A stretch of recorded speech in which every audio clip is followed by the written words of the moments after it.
మీకు భయం, అవరోధం లేకపోతే బెదిరింపులు ఇవే ఉండవా అని. అయితే నేను చెప్పాను, నాకు నమ్మకం ఉంది. ఆ నమ్మకం ఏమిటంటే లోకంలో ఉన్నవాడు నన్ను రక్షిస్తాడని నమ్మకం లేదు, లోపల ఉన్నవాడే నన్ను రక్షిస్తాడు కదా. మరి లోపల ఉన్నవాడు కాపాడకపోతే, లోపల ఉన్నవాడు పలికించకపోతే ఇది అవుతుందా? అందుకే రామదాస్ గారు చెప్పిన మాటే నేను పాటిస్తాను. రక్షింపకున్నాను రక్షకులెవరింకా రామచంద్ర. అలా భగవదాశీర్వచనము ఇలా మీలాంటి పెద్దలు, అర్చకులు, పురోహితులు, మా హితులు, పెద్దలు దేవాలయంలో స్వామినే అంటిపెట్టి ఉండేటువంటి వారు ప్రేమపూర్వకంగా ఇలా ఆశీర్వచనం చేస్తూ ఉంటే ఆ వాక్కు అలా పనిచేయకుండా ఎలా ఉంటుంది?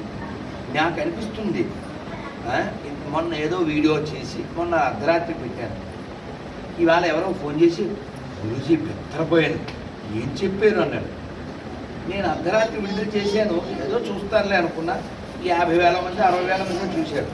నన్ను తిట్టే వాళ్ళు ఎంతమంది అని చూశారు, ఒక్కరు కూడా రాలేదు. అది ఎందుకు రాలేదు అంటే, మామూలుగా ఇప్పుడు నేను గుళ్ళోకి వెళ్ళాను, ఈ వీడియో పెడితే కూడా దీనికి కూడా తిడతాడు వాడు. కానీ ఆ వీడియోలో ఎందుకు తిట్టలేదంటే, నేను అంత నిక్కచ్చిగా రోజు చెప్పేదే. కానీ ఒరే మిమ్మల్ని అందరూ మీరేదో వస్తువులు కనిపెట్టాను అనుకుంటున్నారు, కానీ మిమ్మల్ని కనిపెట్టింది మేమేరా. మూలం మర్చిపోయి ఎవడో జ్ఞానం ఎత్తే వెరిమేళంలా తయారవకుండా శివాన్ని పట్టుకోనరా, శవాన్ని వదిలేయండిరా అని చెప్పారు. కాబట్టి శివుడు మనకుండగా ఎంత భాగ్యం అండి. కృషి భూమిలో పుట్టి ఖుషిగా జీవించాలి కదా, ఎంత భాగ్యం అండి. చాలా చాలా